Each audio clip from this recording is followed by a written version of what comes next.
I signing?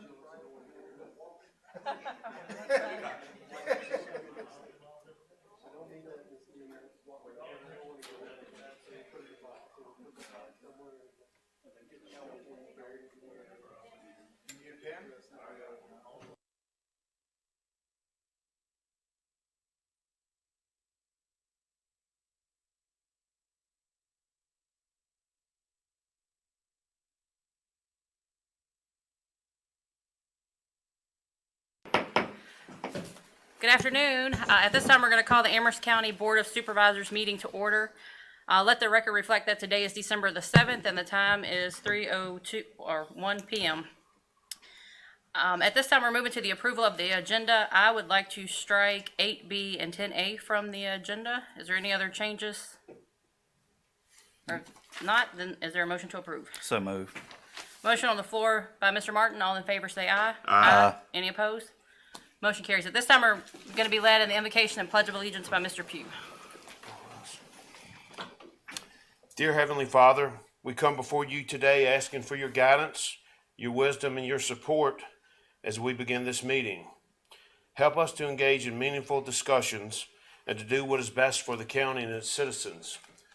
We also ask that you bless our volunteer firemen, our EMS providers, and our sheriff's deputies that are in harm's way each and every day. Also ask that you be with the U.S. military, for they give us the freedom to be able to conduct these meetings and to have all the rights that we do.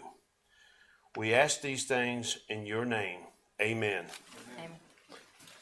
I pledge allegiance to the flag of the United States of America and to the republic from which it stands, one nation, under God, indivisible, with liberty and justice for all.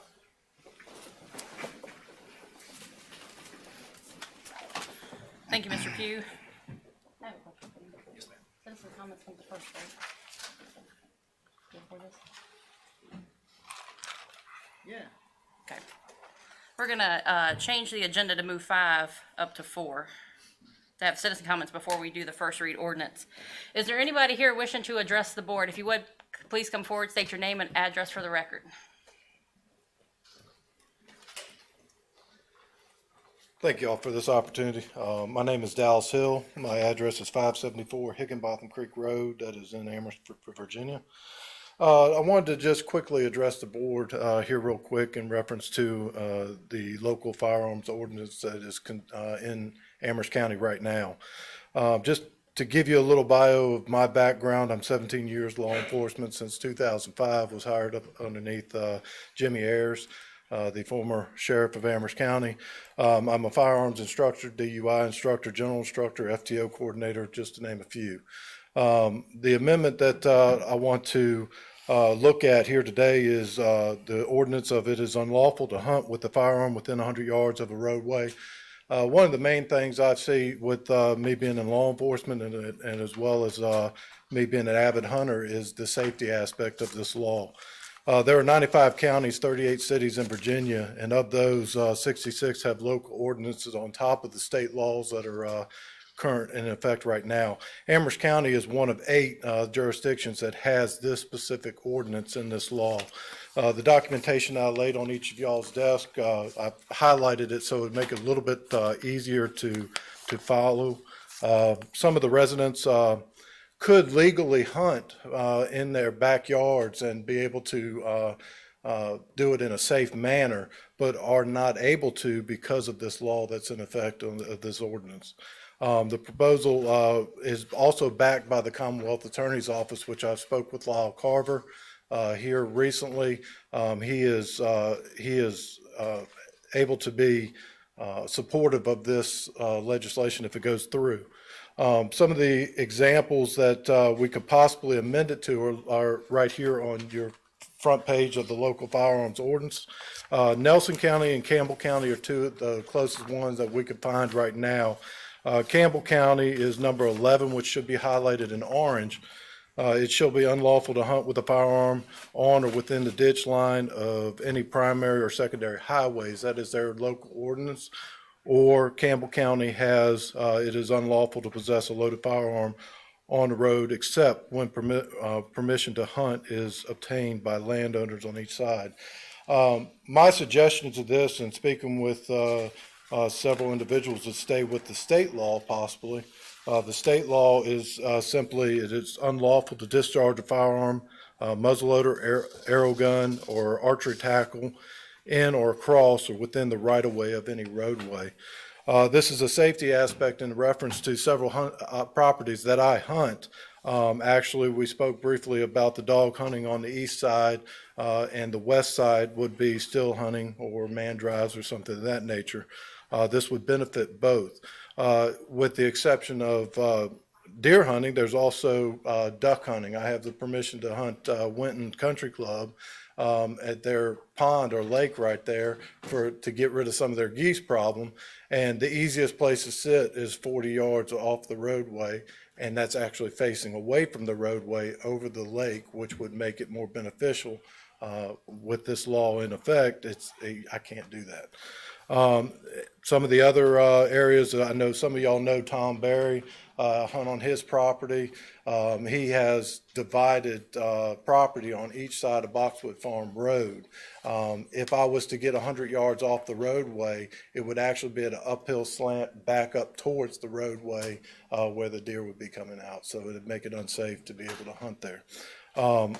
James River, Bedford County side, you can hunt from the river. Close to a roadway, as long as you're shooting in a safe direction. Amherst County, you cannot do that. So that's for duck hunting.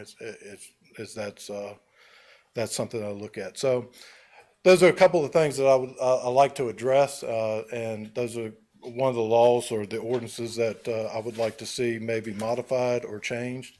If they got rid of that ordinance altogether, we would still fall underneath the state law. Thank you, Mr. Hill. All right, thank you all. Is there anyone else wishing to address the board? Please come forward, state your name and address for the record.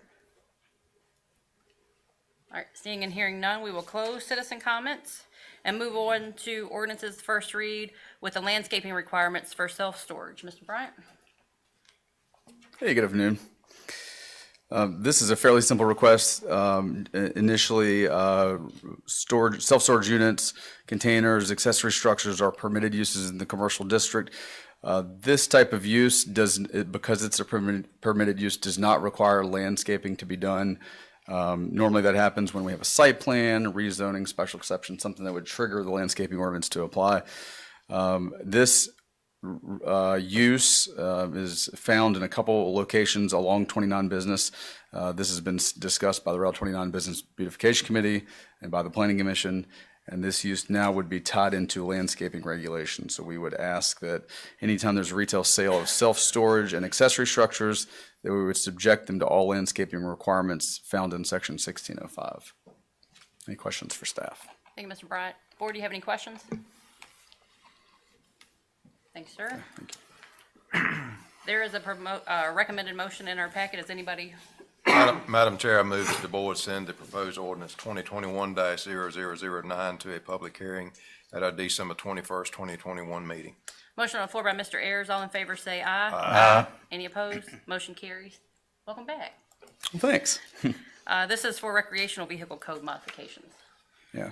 So the agricultural district does allow camping for up to 4 consecutive weeks. What this proposal would allow is for those folks who have pulled a permit to build and construct a single-family dwelling, we would allow for camping for a certain number of months. In your packet, you do have a recommendation from the Planning Commission. We also added an amended regulation for you to review with some staff modifications after review and some internal discussion. So we would recommend that you look at the staff version, which would extend it to 12 consecutive months, or the issuance of a certificate of occupancy for the dwelling, whichever is shorter. So in other words, someone could, as they're building a house, while they're building a house, they would have to pull a permit. It would be for their particular property, so the lot that they're building on, and we could allow camping for up to 12 consecutive months. We would still require that it would be an operative vehicle, so the camper would be operative. It's not an inoperative vehicle. A building and water and septic permit would have also been issued for the site. And also, we would require onboard electrical service, plumbing, and waste management systems. We would require setbacks, and we would require it to be on the same lot. So there's a number of standards and regulations that we're looking for. We did receive some great feedback from Mr. Martin on this, and one modification that we would like to add, and it would be to change this to as a single camper is allowed during the construction. So this regulation, we would recommend changing the language at the very beginning where it starts saying camping is allowed. We would say a single camper is allowed during the construction. So it tied down to one single unit versus the ability or the vagueness of possibly having multiple units. So again, the purpose of this is to allow people an option when they're building and constructing a single family dwelling, to allow them to camp during that process, tied down to a certain number of months, and then tied down to a number of those other things that I mentioned. You'd be surprised how many people make this request to our office, and we have to turn them down. So we were trying to come up with a way that is both safe for them and equitable, and would allow people to do this and help them out too. Any questions for staff? Thank you, Mr. Bryant. Board, any questions? Not a question, more of a comment. So I appreciate you making that change. I fully understand the need of people maybe wanting to stay in a camper while they're building their home, but I also understand this may be for the contractor or the GC. Is that correct? It's open where it could be. Okay, but we're not going to have a campground there. No, sir. So the only other question I had, I don't believe it was answered, and I'm not sure you can answer it, but you're saying they have to have onboard electric and sewer. So how are we going to ensure that they are adequately or properly disposing of the sewer, the gray water? We'd work with them. The health department has regulations on camping. Okay, so they would. We would tie into them. Okay, Yes, sir. very good. Board, any other questions, comments? Or is there a motion? Madam Chair, I would move that we forward the staff proposal as amended to the December 21st meeting for public hearing. Motion on the floor by Mr. Martin. All in favor say aye. Aye. Any opposed? Motion carries. Thank you, Mr. Bryant. Up next, we have amending section 3-76, hunting near highways. Mr. Rogers. Yes, ma'am. As you heard previously in public comments, we received a proposal to change our current ordinance, which restricts hunting to be at least 100 yards from a road, to make it possible or then be unlawful to hunt or attempt to hunt with a firearm on or within the ditch line of any primary or secondary highway in Amherst County, Virginia. You have that proposed change in your agenda package. And so we've not had an opportunity to discuss it. I don't know how the board members feel about this, but I received the proposal and put it on the agenda. So it's open for discussion, ma'am. Board, any discussion that you'd like to have? Any comments, questions, concerns? Sure. So I understand the need for this. I don't have an issue with it. I think it would be better to mirror the state code, which says basically you can't hunt from discharge of a firearm, muzzleloader, arrow gun, or archery tackle in or across or within the right-of-way of any road.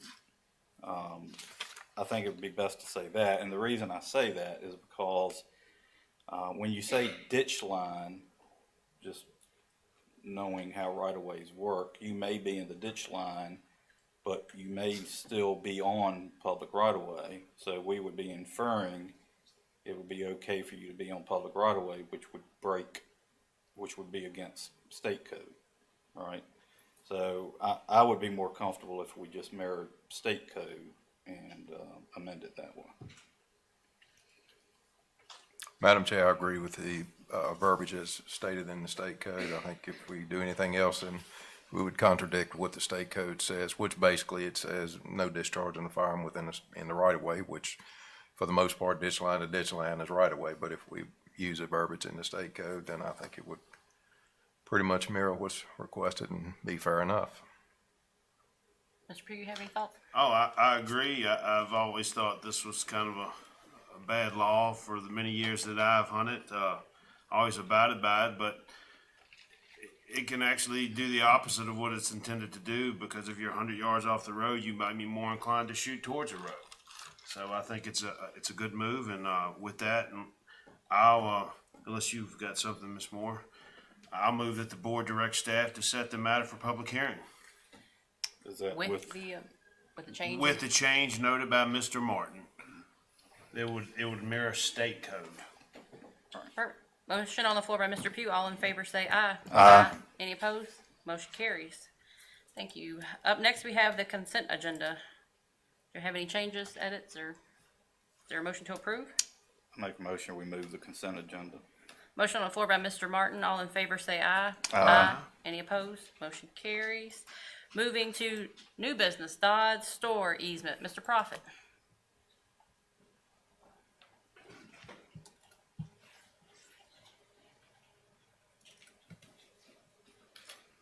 Hello.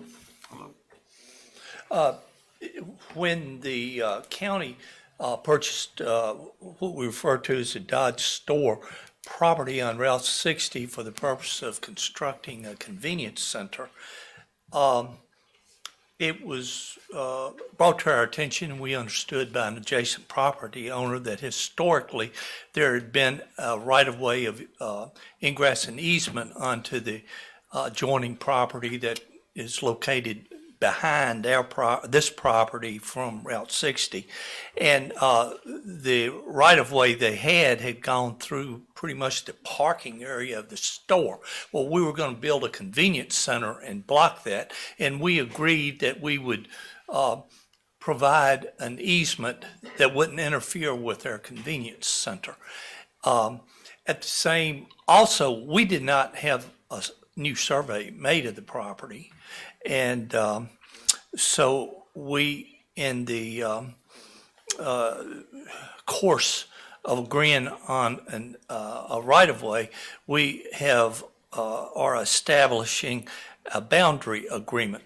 Now, this property was surveyed, and this was done by the Dorset property owners, and we had it reviewed by a county surveyor that works for a contractor or contract surveyor, but we didn't have the whole property surveyed. But he agreed that this looks reasonable, pretty close where it should be, and the documents do. Now, the deed of easement and boundary adjustment has been looked at by our attorney, and he says it looks in order. The only thing we have to do is have a public hearing to transfer an easement. And our request today is that you set a public hearing for the next board meeting. That would give us enough time to do the proper advertisement, unless you have any questions. Board, any questions? Yeah, unfortunately I do. Mr. Martin? So, if we ever needed to expand the convenience center, not that we would, but if we did, how would that affect this easement? Could there, I mean, if we had to expand that way, could we write the easement language such that we could relocate it? Is it gonna hem us in, is what I'm asking? Well, if I may, Madam Chair, what we have done is we have moved the easement As far as you can? as far as we can. All right, no And they are problem. on the other side of the Sediment. the sediment pond. Okay, And so we'd have to, there's no place, we can't really expand. And we're hemmed in by the mountain, and we're hemmed in by the road and our own stormwater pond. The drainage. There's nowhere to go. Requirements, yeah. good enough, okay. Board, any other questions? If not, is there a motion? Madam Chair, I move that the board conduct a public hearing to establish the boundary line and easement as proposed at the next Board of Supervisors meeting scheduled for December the 21st, 2021. Motion on the floor by Mr. Ayers. All in favor say aye. Aye. Any opposed? Motion Thank you. carries. Thank you, Mr. Prophet. County Administrator's Report. Yes, ma'am. Three things. The first is for information that there are vacancies in the Board of Zoning Appeals and the Economic Development Authority Board coming up in January. That's just for your information. We'll advertise to fill those seats, but if there's anybody in particular you would like to apply to that, please have them send a letter to Regina Rice expressing their interest. The next item is with regard to the Service Authority, Economic Development Authority, and the Parks and Rec Board. They each have vacancies that are open. Wesley Woods on the Service Authority Board, his term expires at the end of this month. He has expressed an interest to be reappointed for another 4-year term. Veronica Tuggle of District 2 on the Parks and Rec Board, also her term expires at the end of this month. She has submitted a letter of interest to be continued for another 5-year term. And David Wall, the District 4 rep to the EDA board, has resigned due to a conflict of interest with his businesses and the EDA. And Miss Carrie or Shelley Hunt has submitted a letter of interest to fill the remainder of his unexpired term. She lives in District 4. So we need to know whether you want to appoint those 3 individuals or direct us to schedule interviews with them for you or continue to advertise. Board, any thoughts, comments?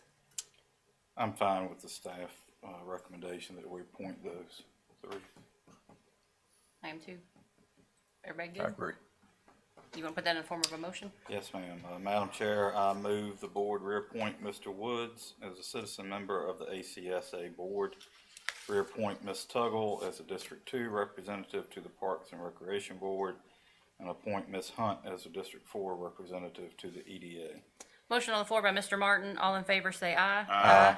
Any opposed? Motion carries. If you will congratulate those folks for us. Yes, ma'am. The third item is something that's popped up since we've published the agenda, and that is with regard to the Madison Heights master planning effort. We have had our initial scoping meeting with the contractor that's been hired, EPR, to conduct that, and they have asked for an advisory group be appointed to help steer their efforts.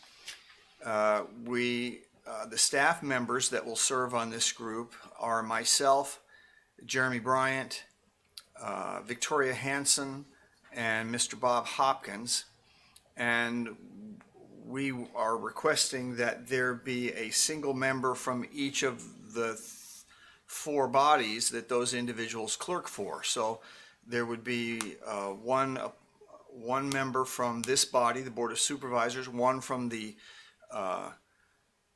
Service Authority, one from the Economic Development Authority, and one from the Planning Commission. And so those 8 individuals would serve as a steering group as the contractor builds the process to include the various focus groups and the community into the process of providing input into the plan. So I would request that this board appoint one of its members to serve as on the contractor advisory group. Thank you, Mr. Rogers. Board, do you have any thoughts, comments? I know that we're missing one board member. I know that she had requested, Miss Claudia Tucker had requested that we wait until she comes back to the board meeting. I suppose that would be a good thing to do since all of us would like to have our vote counted equally. I would say that we put this off until our next meeting and make that decision at that point in time. Well, I'd even requested to wait until the first meeting in January because I know Drew Wade will be representing the district in which the Madison Heights Master Plan is, and I at least wanted him to have a say in whether he wanted to serve or not. I'd be fine with that. I'll just say that Mr. Wood is the Service Authority rep, so it's a good thing we reappointed him. I'm fine with waiting till either January or I know you want them now, but I think it's important to have the full board. So. Should I bring it back to the 21 December meeting? No. Or wait till January? January. I think it's important to wait till January so Drew can have his input. I have contacted him, and he has expressed an interest in holding that seat and participating in that body. In anticipation of this meeting, I contacted him and Well, put it on the agenda for December 21st, and if we decide to wait Kick it until- again? Kick again, we can do that. Okay. Fair enough? yes, sir. Okay. Well, I mean, is that okay? By then, we should have the other appointees, and we're trying to keep things moving, but Understood. by then it's the holidays, so. Yes, Anything, I'll move it. Yes, ma'am. anything else, Mr. Rogers? No, thank you very much. Thank you. Up next, we have the county attorney's report. I have nothing important to report, but it is lovely to see you this holiday season. I won't be back the second meeting of this month, but I'll be back the first meeting of January, and I'm looking forward to it. Happy holidays. Thank you.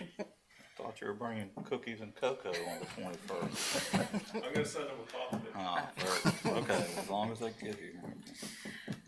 All right, up next, we have the liaison and committee reports. Mr. Pugh, do you have anything from the planning commission? Yes, the Planning Commission has been working on the revisions to the comprehensive plan. They have, believe, got information and input from most of the county staff. They're still working on the final product. It will come before them, and then eventually it will come before us. So they're busy doing that. The other item that we will be seeing shortly is a short-term rental property that is located on, I can't think if it's Beverlytown Road or Robinson's Gap, but in that general location, and it passed 5-0, but I did have a little bit of indigestion over the fact that the properties were on small parcels of land, but that is the other item that will be coming before us. Other than that, the Planning Commission continues to do an excellent job. Mr. Bryant leads a tight crew, and we appreciate the work that he does and the many hours that he puts in. So that's all I have. Thank you, Mr. Pugh. Up next, we have the departmental reports, which is for information only. So moving down to citizen comments. Is there anyone here wishing to address the board now? Seeing and hearing none, we will close citizen comments and open the floor up for matters from the members of the board. Mr. Ayers? I have nothing. Mr. Martin? No, ma'am. Mr. Pugh? No, ma'am. And I have one thing. So, I had a lady from the community reach out to me about the stoplight at Dillard and Temple Baptist Church and how they both turn green at the same time. And she expressed some concerns. She has reached out to VDOT and then was informed to reach out to us. So if you could contact VDOT and just have them check on that and the safety aspect of that, that'd be fantastic. Yes, ma'am. I do know that it's, right now they're putting a sidewalk into that location, so it's causing some issues with traffic backing up. There is signage there that states who needs to yield, but as we all know, oftentimes people do not read the street signs, but I've seen some issues there. I'm just gonna need those from you later. All right, and with that being it, is there a motion to adjourn? So move, Madam Chair. Motion on the floor by Mr. Ayers. All in favor, say aye. Aye. See you next time.